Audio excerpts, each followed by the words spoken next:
Baik, kita mulai. Bismillahirrahmanirrahim. Assalamualaikum warahmatullahi wabarakatuh. Innal hamdalillah nahmaduhu wa nasta'inuhu wa nastaghfiruhu wa natubu ilaih wa na'udzu billahi min syururi anfusina wa min sayyiati a'malina. May yahdihillahu fala mudilla lahu wa may yudlil fala hadiyalah. Asyhadu an la ilaha illallah wahdahu la syarika lah wa asyhadu anna Muhammadan abduhu wa rasuluh. Allahumma salli wa sallim wa barik wa an'im ala sayyidina al-mustafa wa rasulina nabiyyuna Muhammad sallallahu alaihi wasallam wa ala alihi wa sahbihi wa man ittaba'ahum bi ihsanin ila yaumiddin. Qala Allah Ta'ala fil Qur'anil Karim, ya ayyuhalladzina amanu ittaqullaha haqqa tuqatih wa la tamutunna illa wa antum muslimun. Ya ayyuhan nasu ittaqu rabbakumul ladzi khalaqakum min nafsin wahidah wa khalaqa minha zawjaha wa batha minhuma rijalan katsiran wa nisaa'a. Wattaqullaha alladzi tasaaluna bihi wal arham innallaha kana 'alaikum raqiba.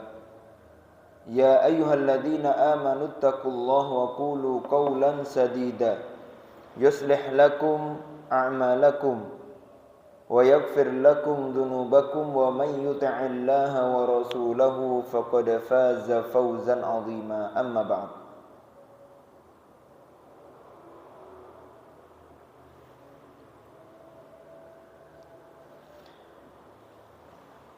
Allahumma anfa'na bima 'allamtana wa 'allimna ma yanfa'una warzuqna 'uluman tanfa'una fid dini wad dunya wal akhirah.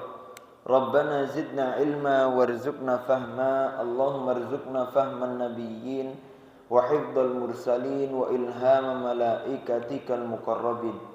Rabbana shrah lana sudurana wa yassir lana umurana wahlul 'uqdatan min alsinatina yafqahu aqwalana.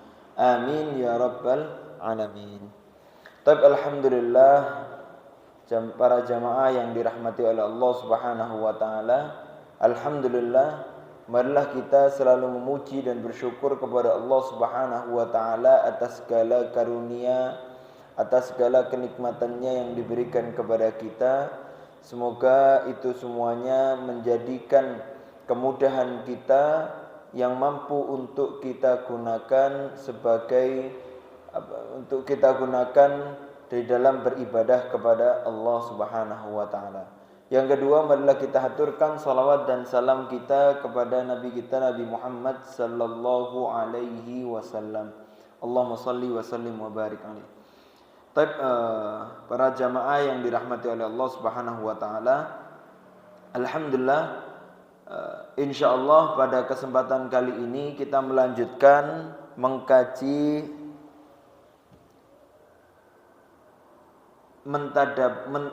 membaca tafsir dan mentadaburi ayat Al-Qur'an. Kita sampai di surat Al-Baqarah. Ya, kemarin terakhir di ayat-ayat puasa. Di ayat-ayat puasa. Kemudian kemarin terakhir kita sampai di ayat yang 186, yaitu ketika Allah Ta'ala mengatakan wa idza sa'alaka ibadi anni fa inni qarib ujibu da'watad da'i idza da'an falyastajibu li wal yu'minu bi la'allahum yarshudun. Di sini Allah Ta'ala membahas tentang doa di pertengahan atau di sela-sela ayat puasa. Berarti kata para ulama ini menunjukkan keutamaan berdoa di dalam bulan Ramadan atau di waktu kita puasa. Maka ketika kita mampu berdoa kepada Allah, di bulan Ramadan atau saat kita puasa atau saat kita mau berbuka puasa, itu salah satu menjadi tempat diijabahnya doa kita semuanya. Dan Allah Ta'ala mengatakan wa idza sa'alaka ibadi anni, dan apabila ada yang bertanya kepadamu, ibadi dari hambaku, anni tentang aku, atau bertanya atau berdoa, dan apabila hamba-hambaku bertanya kepadaku atau berdoa kepadaku, fa inni qarib, ya, maka aku dekat, sesungguhnya aku dekat. Dan di sini biasanya kalau kalimat yas'alunaka, jika ada yang bertanya kepadamu, biasanya Allah Ta'ala menambahkan kul. Yas'alunaka anil ahilla kul hiya mawaqitu linnas. Yas'alunaka madza tunfikun. Mesti biasanya ada kalimat kul. Tapi kalau di sini Allah Ta'ala mengatakan wa idza sa'alaka ibadi anni, Allah Ta'ala enggak menggunakan kul fa inni, tapi langsung fa inni. Itu menunjukkan apa? Menunjukkan bahwasanya doa itu langsung mintanya kepada Allah tanpa perantara. Yang kita pahami dari ayat ini. Maka langsung bahwasanya yang minta itu tanpa perantara. Kalau minta langsung kepada Allah, dan katakan bahwasanya ketika seorang hamba minta kepada Allah, yakinlah bahwa Allah itu dekat dengannya. Maka tidak perlu perantara lagi kalau sudah mengetahui bahwasanya Allah Ta'ala itu dekat dengan orang tersebut, dengan orang yang meminta. Dan ujibu da'wata da'i idza da'an, dan aku, kata Allah Ta'ala, aku akan menjawab doa orang yang hamba ketika dia berdoa. Di situ disampaikan 2 kali kalimat doa. Aku akan menjawab doa hamba yang berdoa. Ya, kata para ulama, ketika kalimat doa itu diulangi 2 kali, ini menunjukkan kesungguhan. Makna kesungguhan itu adalah makna 2 kali itu artinya makna kesungguhan, yang mana ketika kita berdoa itu perlu sungguh-sungguh di dalam berdoa, perlu yakin di dalam berdoa, dan perlu husnudzon di dalam berdoa. Ya, perlu yakin, sungguh-sungguh, dan prasangka baik kepada Allah Subhanahu wa taala. Falyastajibuli, maka hendaklah dia, syarat supaya doa diterima, hendaklah dia mengijabahi, hendaklah dia menjalankan apa yang aku perintahkan, wal yu'minu bi, dan hendaklah dia mengimani terhadap diriku, semoga dia mendapatkan petunjuk dari Allah Subhanahu wa taala. Nah, sebentar.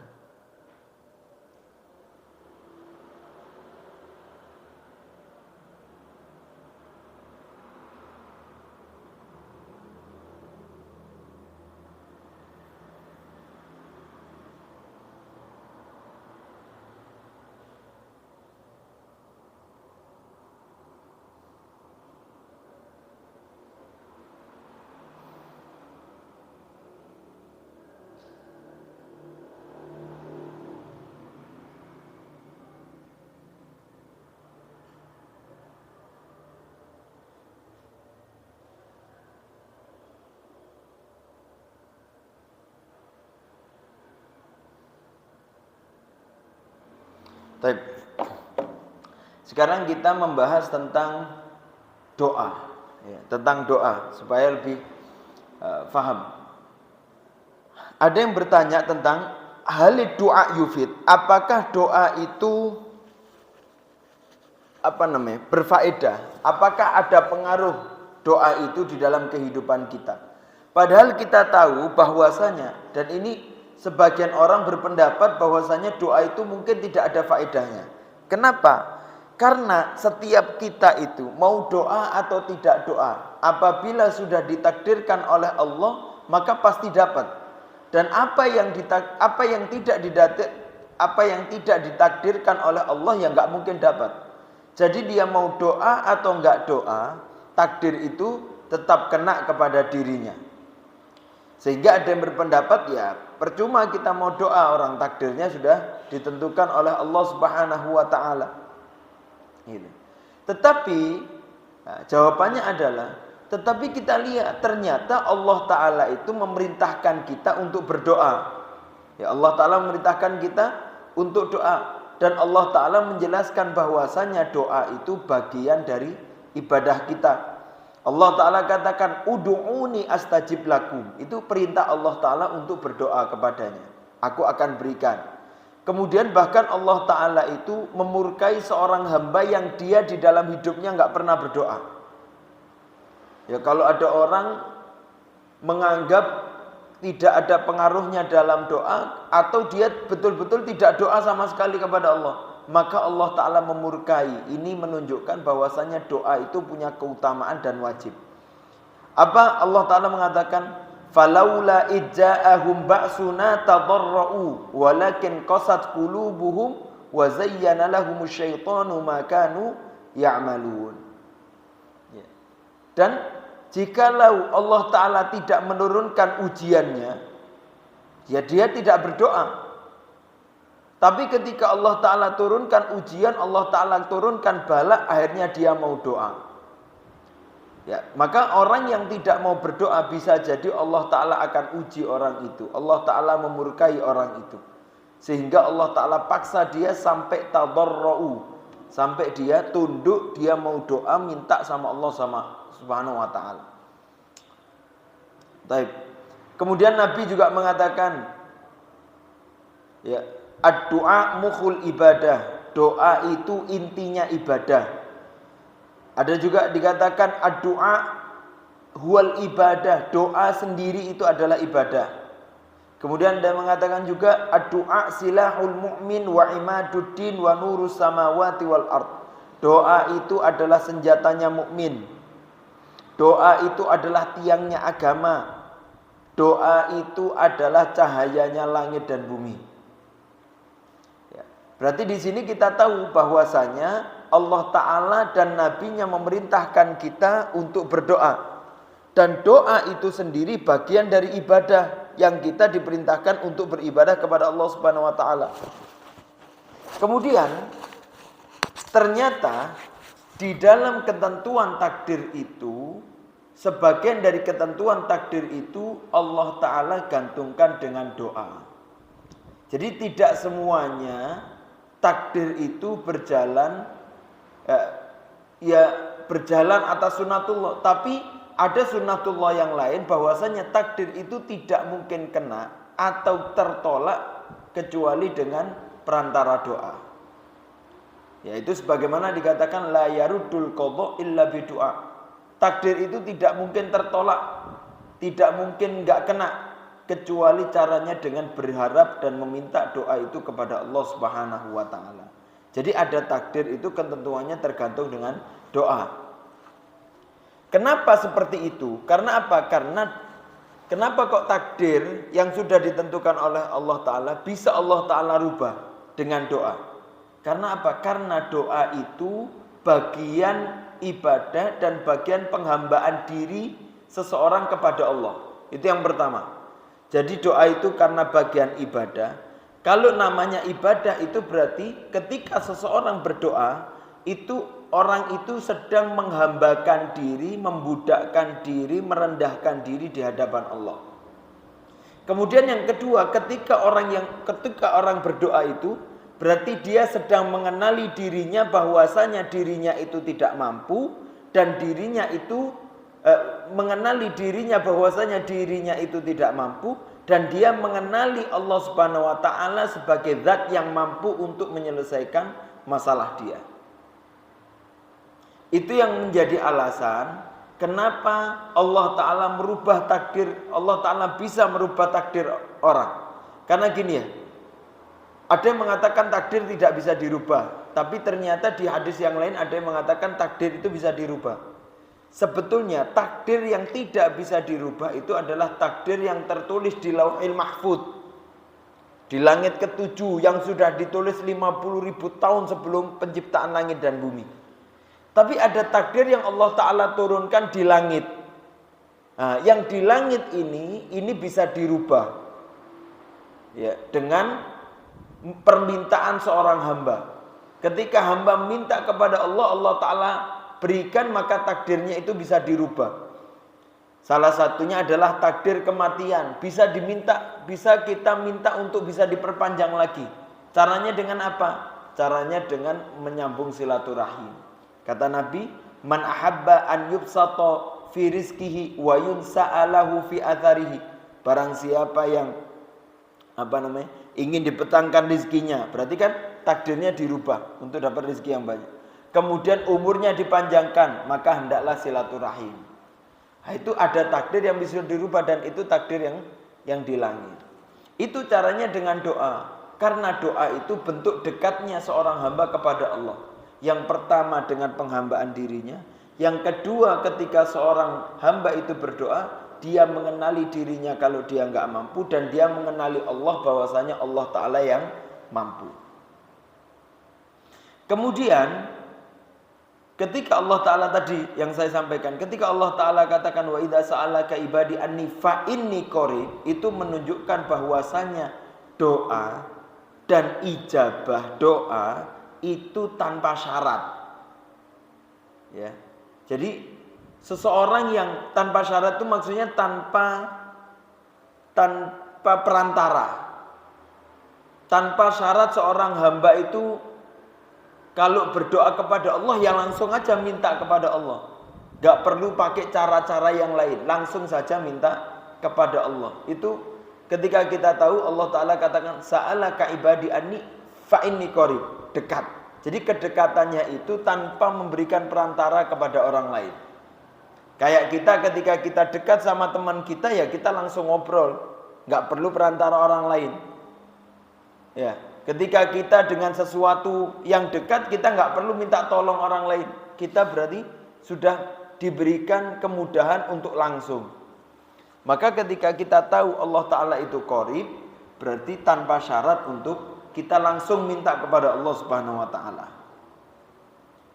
Itu ya, kalau mintanya tanpa syarat. Tetapi kalau ijabah doanya dari Allah, ini baru dengan syarat.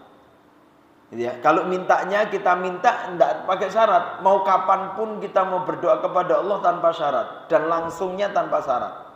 Gak harus titip ini, harus pakai ini, perantaranya ini, gak pakai. Tapi kalau kita meminta ijabah dari Allah, itu pakai syarat. Karena gini ya.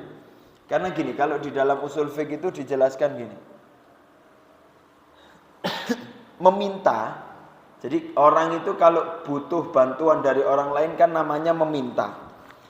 Permintaan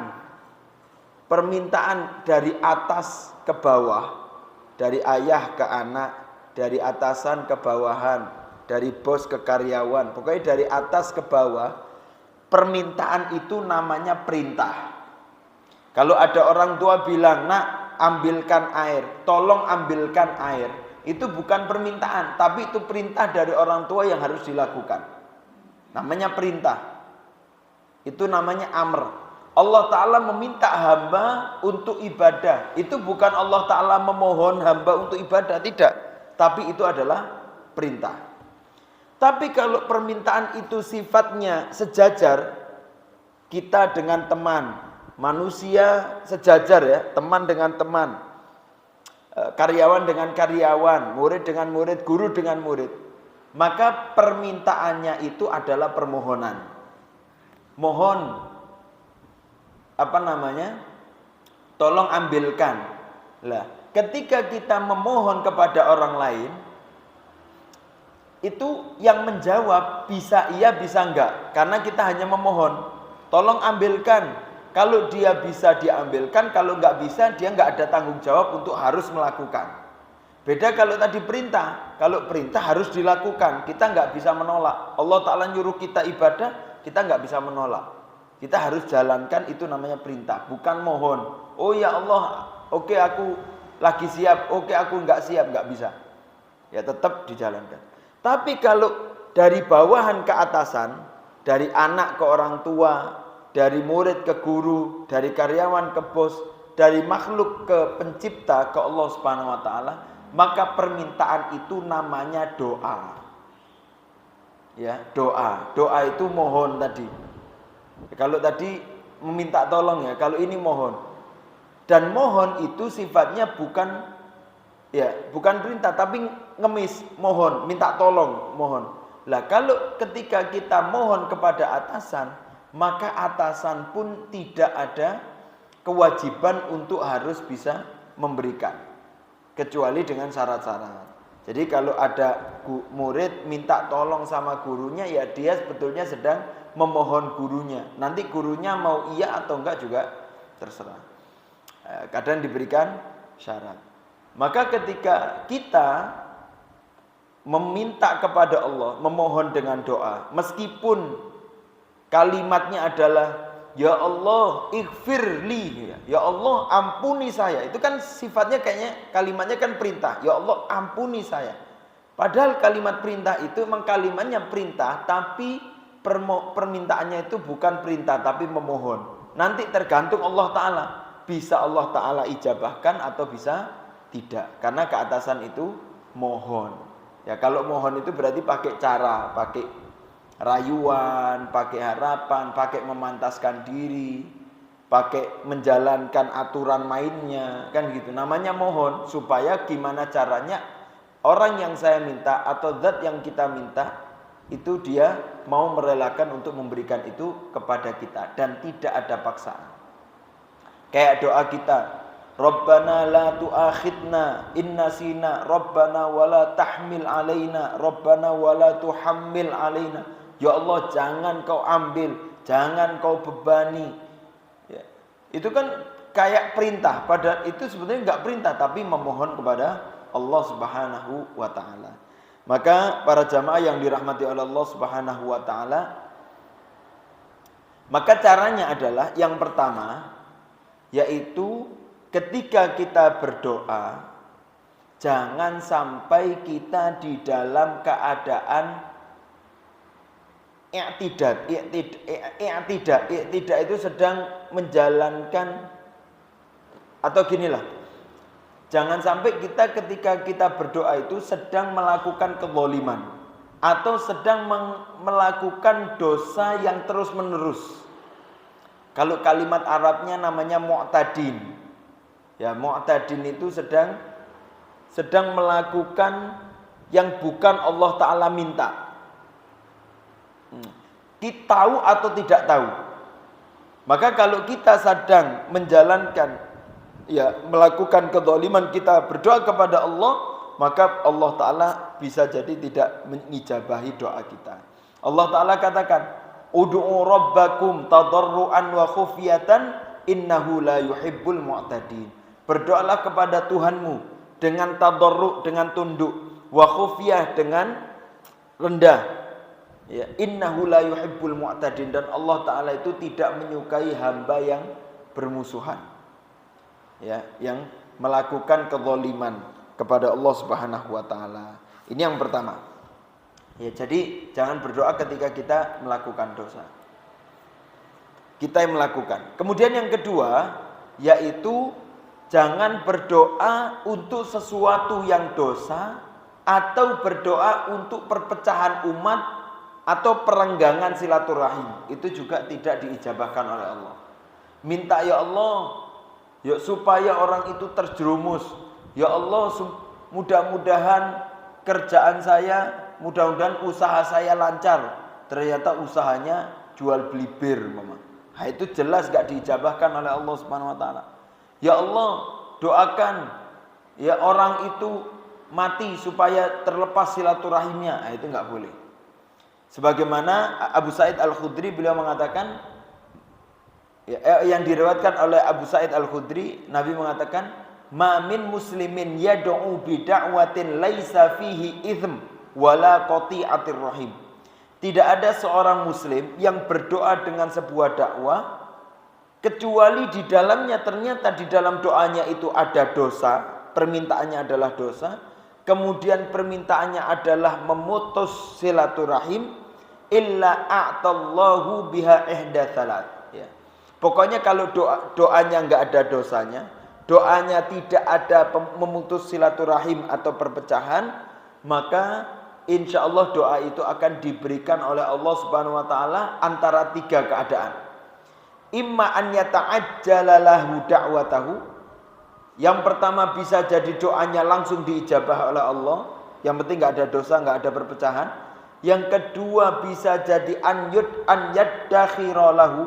Allah taala simpan doanya untuk diberikan di waktu yang tepat untuknya. Itu ya. Iddikhar itu ditabung, bisa jadi dipending, diberikan suatu saat ketika dia mampu. Gitu ya. Atau disimpan sampai nanti di akhirat baru dia diberikan. Jadi enggak ada doa yang sia-sia. Kemudian yang ketiga, dan bisa jadi an yakufa anhu minasu bimithliha. Atau mungkin kita enggak diijabahkan doa kita, tapi Allah Ta'ala ganti dengan keselamatan kita dari segala bahaya.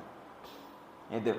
Maka ketika kita berdoa, ternyata bisa jadi banyak banyak mudarat-mudarat yang mestinya itu terjadi pada kita, ternyata Allah Ta'ala tahan karena bagian dari doa kita. Itu ya. Yang penting jangan sampai doa kita itu berbau dosa dan jangan berbau perpecahan. Ini yang kedua. Yang ketiga, doa akan diijabahkan kalau kita tidak terburu-buru untuk tidak terburu-buru untuk diijabah doanya. Jadi doanya ketika kita berdoa tidak tergesa-gesa untuk meminta jawaban dari Allah Subhanahu wa taala. Sebagaimana Abu Hurairah dalam riwayat Muslim, beliau mengatakan, la yazalu yustajabu lil abdi. Ya, doa seorang hamba itu akan selalu dijabahkan oleh Allah. Selama apa? Man lam yada bi itsmin au qati'atir rahim ma lam yasta'jil. Selama doa itu tidak ada dosanya, tidak ada pemutus silaturahimnya, dan tidak tergesa-gesa untuk mendapatkan jawabannya. Kila kemudian para sahabat nanya, ya Rasulullah, mal istijal, ya Rasulullah, terburu-buru itu bagaimana? Kemudian kata Nabi, dicontohkan sama Nabi. Nabi menjawabnya dengan contoh. Nabi mengatakan, contohnya gini, qad da'autu wa qad da'autu falam ara yastajibuli. Aku iki doa iki, doa wis tak tambahi doa, wis doa iki, doa iku, wis doa berkali-kali lipat, tapi kok saya enggak ngelihat jawaban itu ada. Ketika kita merasa harus dipercepat jawabannya, maka ketika itu bisa jadi penyebab tidak diijabahkan oleh Allah Subhanahu wa taala. Kemudian fayastahsiru inda dzalik, dan ini yang keempat. Akhirnya orang itu memutus doa, dan ini juga menjadi salah satu penyebab doa kita tidak diijabah. Apa itu? Kita berhenti dalam berdoa. Merasa doa enggak dikabulkan, akhirnya enggak doa lagi. Ya sudah, akhirnya sama Allah Ta'ala tidak inda dzalik wa yada'u doa. Akhirnya doa itu ditinggalkan sama orang tersebut, dan itu akhirnya menjadi salah satu doa itu tidak diijabahkan oleh Allah Subhanahu wa taala ketika meninggalkan doa. Makanya ada kisah dua orang. Yang satu itu doa kepada Allah Subhanahu wa taala. Kemudian Allah taala panggil malaikat Jibril, mengatakan, "Wahai malaikat Jibril, beri hambaku ini apa yang dia minta, tapi akhirkan ijabahnya." Ya, berikan tapi nanti diberikan. Kenapa? Karena saya masih mencintai dan saya masih merindukan doa-doanya. Ternyata di balik doa yang kita panjatkan kemudian tidak ada ijabah dari Allah, itu mungkin bisa jadi doa kita yang salah atau ada yang lain. Tapi kalau semuanya kita lihat sudah baik, doanya baik, keadaan kita baik, ya tujuan kita juga baik, kemudian tidak ada ijabah dari Allah, berarti Allah Ta'ala sedang merindukan doa kita. Dan Allah Ta'ala sedang ingin berduaan dengan kita. Gitu. Dan yakinlah Allah Ta'ala pasti memberikan apa yang kita minta, karena Allah Ta'ala cinta kepada kita. Tapi Allah Ta'ala akan berikan itu dengan hal yang lebih menarik lagi, yaitu apa? Mendapatkan sesuatu tepat pada waktunya. Kayak gini Pak, ada kisah ini. Ada orang, contohnya ya, ada orang turun dari becak. Turun dari becak, mestinya bayar becaknya itu 20.000. Kemudian dia keluarkan di kantong ada 10.000. Kan dia harus bayar becak ini, ditunggu becaknya. Kalau enggak, becaknya kan marah kalau kita enggak bayar. Kemudian kita ketemu teman, kita bilang, Mas, saya harus bayar becak. Saya minjem 10.000 ada enggak? Saya butuh sekarang 10.000. Kemudian orang itu bilang gini, kalau 10.000 sekarang saya enggak punya, tapi besok 50.000 kamu saya kasih. Kira-kira kita lebih milih yang sekarang 10.000 atau 50.000 besok? Yang kita pilih mana? 10.000 sekarang kan, karena kita membutuhkan ketika itu. Ya.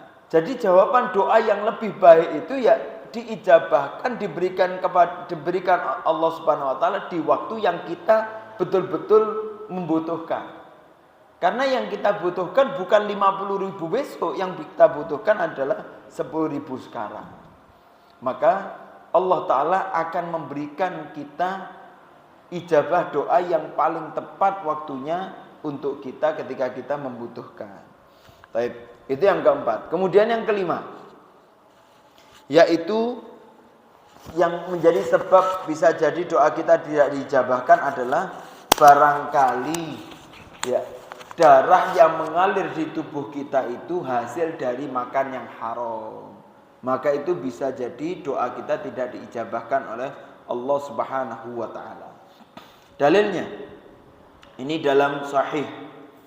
Ya, hadis ini sahih. Nabi SAW mengatakan, ar-rajul yutilus safar ash'ath akbar. Ada seorang pemuda yang dia itu perjalanan jauh. Ash'ath akbar, bajunya compang-camping, rambutnya itu penuh dengan debu, menunjukkan kalau dari perjalanan yang jauh.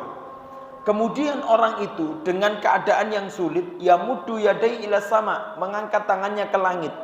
Kemudian orang itu mengatakan, ya Rob, ya Rob, ya Rob, ya Allah, ya Allah, ya Allah. Wa mat'amuhu haram, wa mashrabuhu haram. Kalau makanannya haram, minumannya haram, malbasuhu haram, pakaiannya haram, wa gudiya bil haram, dan dia makanan-makanan yang haram, fa anna yustajabula. Bagaimana bisa orang yang seperti itu diterima doanya oleh Allah Subhanahu wa taala? Karena dia berdoa dengan keadaan aliran yang ada di dalam tubuhnya dalam keadaan dosa. Baik, kita tunggu azan sebentar. Barakallahu fikum.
Baik, kita lanjutkan. Alhamdulillah rabbil alamin, wassalatu wassalamu ala asyrafil anbiya'i wal mursalin wa ala alihi wa sahbihi ajma'in.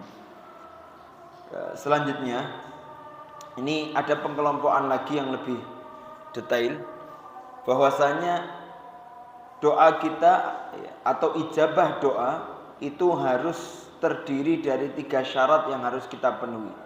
Yang pertama adalah syarat orang yang berdoa, kemudian syarat doanya, kemudian syarat tujuan doanya. Ya, syarat tujuan doa. Yang pertama, syarat orang yang berdoa supaya diijabahkan. Yang pertama adalah yang berdoa harus aliman bi an la qadir illallah. Dia harus mengetahui bahwasanya tidak ada yang mampu kecuali Allah. Jadi ketika doa itu ya kita murni dan kita harus betul-betul meyakini yang mampu hanya Allah Subhanahu wa taala. Ya bukan hanya pelarian saja karena kita menganggap enggak ada yang mampu baru Allah. Gitu ya. Kemudian yang kedua adalah al-wasaid fi qabdatihi. Semua perantara itu di tangan Allah. Jadi semua apa yang kita minta itu di tangan Allah Subhanahu wa taala. Ini menunjukkan kita harus yakin bahwasanya Allah taala Maha Kuasa segalanya. Yang ketiga, ketika kita berdoa harus punya niat yang jujur. Jujur dengan doa kita, bukan setengah-setengah. Yakin. Ya, enggak boleh bimbang di dalam berdoa. Ya, minta, kalau bimbang minta supaya ditetapkan oleh Allah Subhanahu wa taala. Jadi doanya jujur, enggak main-main. Kemudian yang keempat, hati harus hadir. Ya, hati harus hadir ketika kita meminta kepada Allah, bukan dengan hati yang lalai. Asal-asalan, enggak niat, enggak serius ketika minta kepada Allah Subhanahu wa taala. Yang kelima, menjauhkan dari makanan yang haram. Yang keenam, tidak boleh yamal ani doa. Yamal tadi aras-arasan doa. Yo kadang-kadang doa, kadang enggak.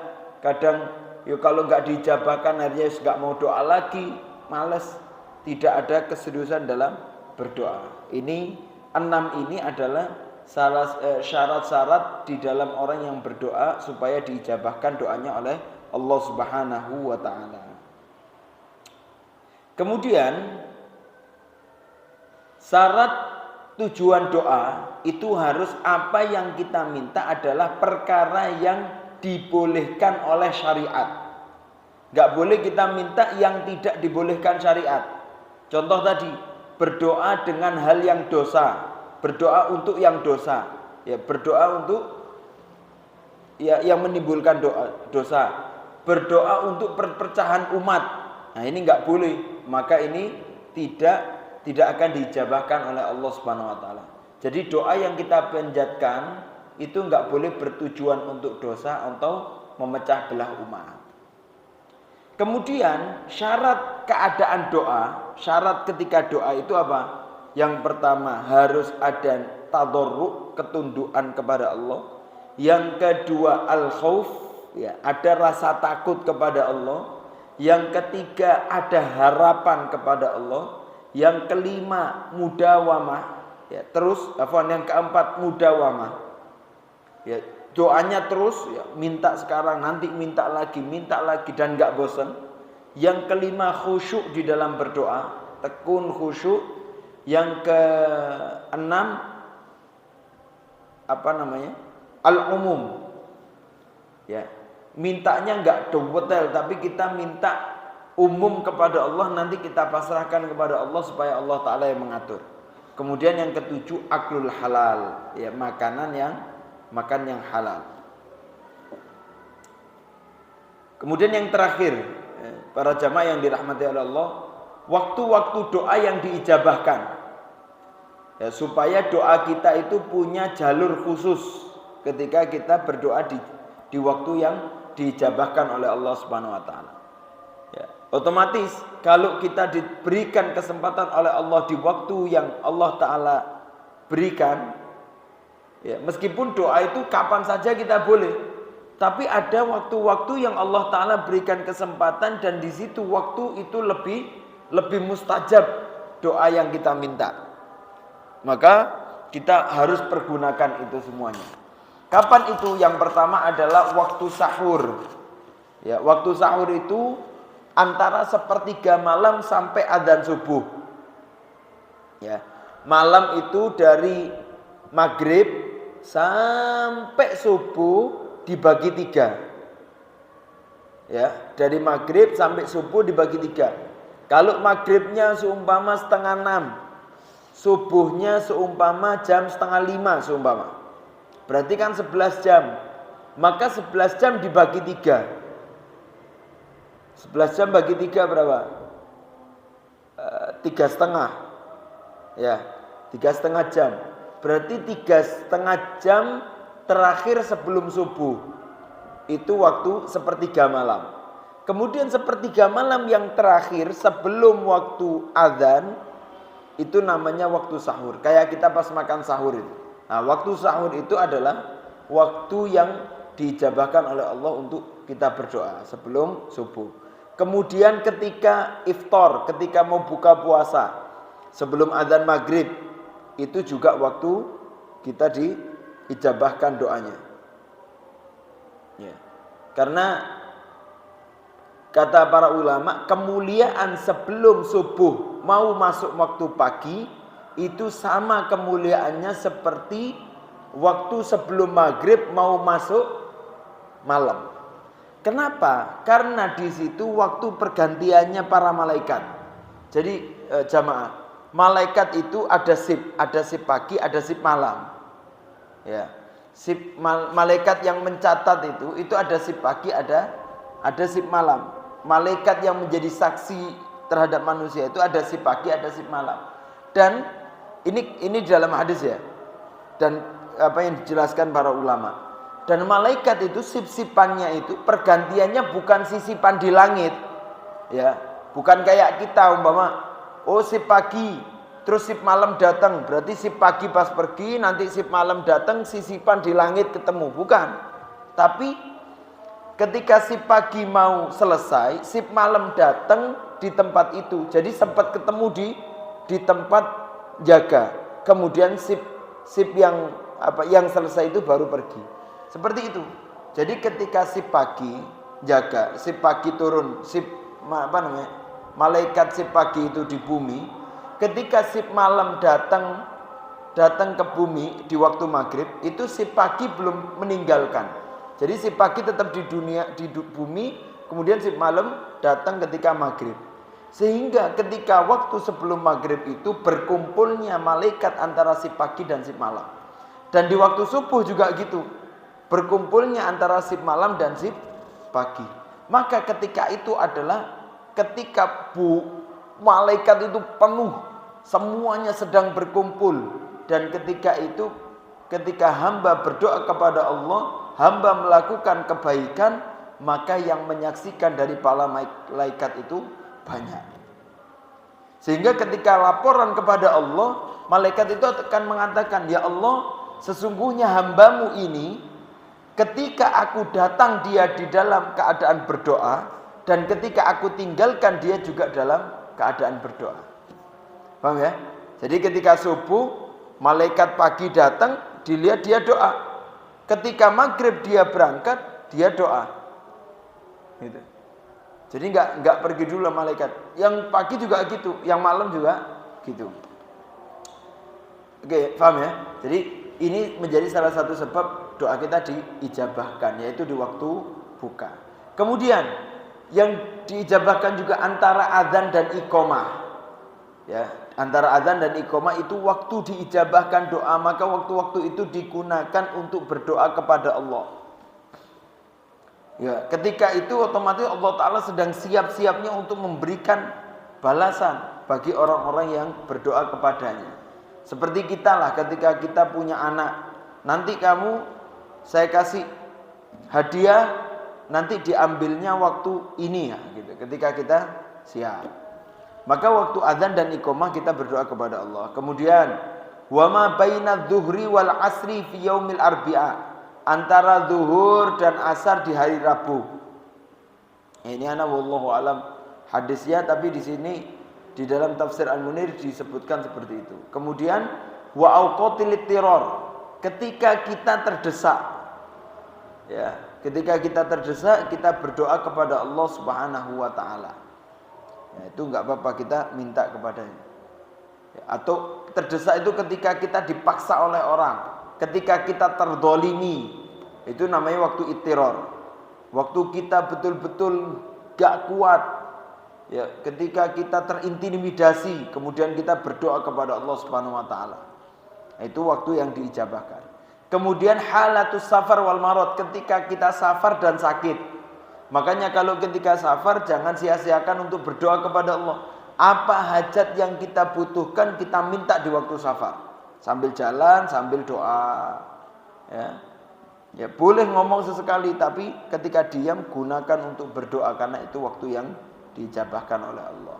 Kemudian ketika sakit, ya, makanya orang sakit itu dia butuh doa dari orang lain, tapi sebetulnya dia juga butuh untuk mendoakan orang lain juga, karena waktu sakit, waktu yang berat, waktu diuji oleh Allah, kemudian dia berdoa kepada Allah Subhanahu wa taala.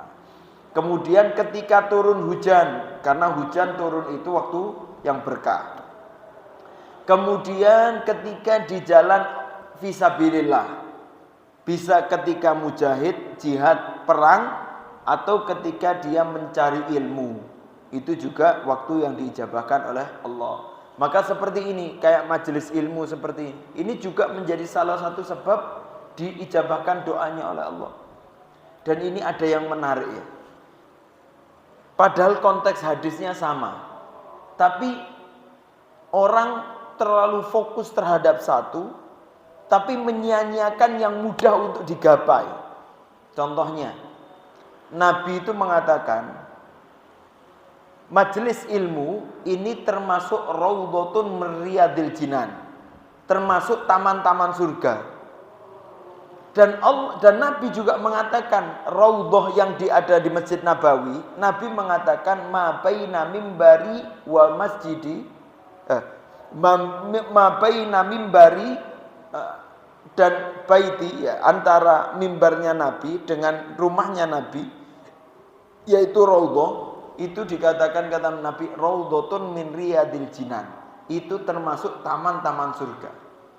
Dan ini bukan untuk melemahkan. Dan anak dengar dari Syekh ulama di Sudan, Syekh kalau nggak salah Syekh Umar namanya. Padahal tidak ada keutamaan lebih bagi raudhah itu, kecuali dia ya taman surga. Nggak ada keutamaan doa di situ diijabahkan, kecuali kayak multazam antara pintu Ka'bah dan Hajar Aswad, itu ada apa namanya, termasuk tempat yang diijabahkan doa. Tapi kok raudhah nggak ada. Tapi orang semangat kalau khusus diijabahkan nggak ada.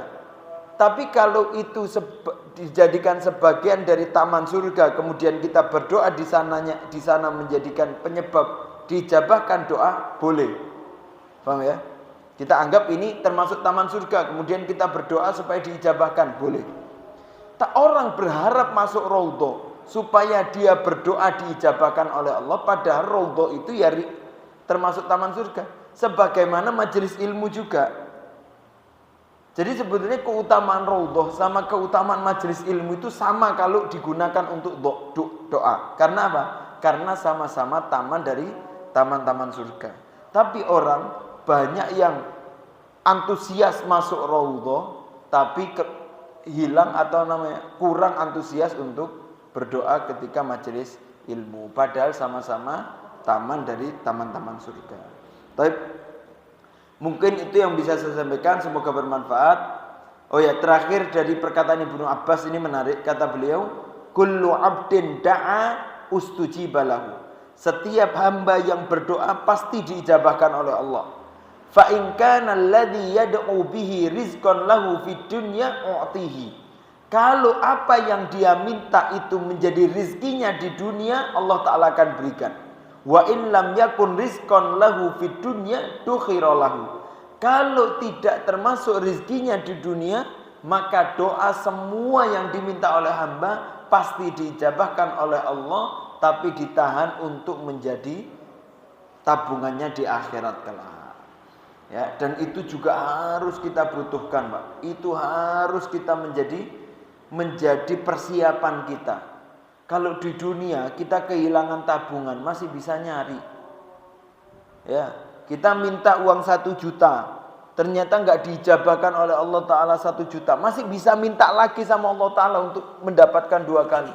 Tapi kalau tabungan kita di akhirat, suatu saat nanti umpama di akhirat kita berharap punya tabungan, mendadak nggak ada tabungan, apa bisa kita minta lagi? Nggak bisa.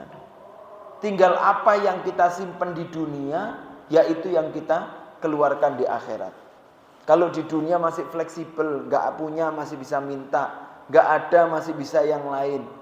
Tapi kalau akhirat, apa yang kita tabung ya sudah, itu yang diambil, tidak bisa kita ganti yang lain. Ya, naudzubillah. Semoga ini bermanfaat, semoga kita diberikan pemahaman yang kuat oleh Allah Subhanahu wa taala. Semoga apa ilmu yang kita pelajari ya, dibuahkan amal oleh Allah Subhanahu wa taala, dan semoga Allah taala menjaga kita dan Allah taala fahamkan kita terhadap ilmu agama, sehingga kita selamat di dunia dan di akhirat. Amin ya rabbal alamin. Semoga bermanfaat. Minta maaf kurang lebihnya. Semoga doa-doa kita ya diberikan hal yang terbaik dari Allah Subhanahu wa taala. Amin ya rabbal alamin. Astaghfirukum. Semoga bermanfaat. Subhanakallah bihamdika asyhadu an la ilaha illa anta astaghfiruka wa atubu ilaik. Akhirnya alhamdulillah rabbil alamin. Assalamualaikum warahmatullahi wabarakatuh.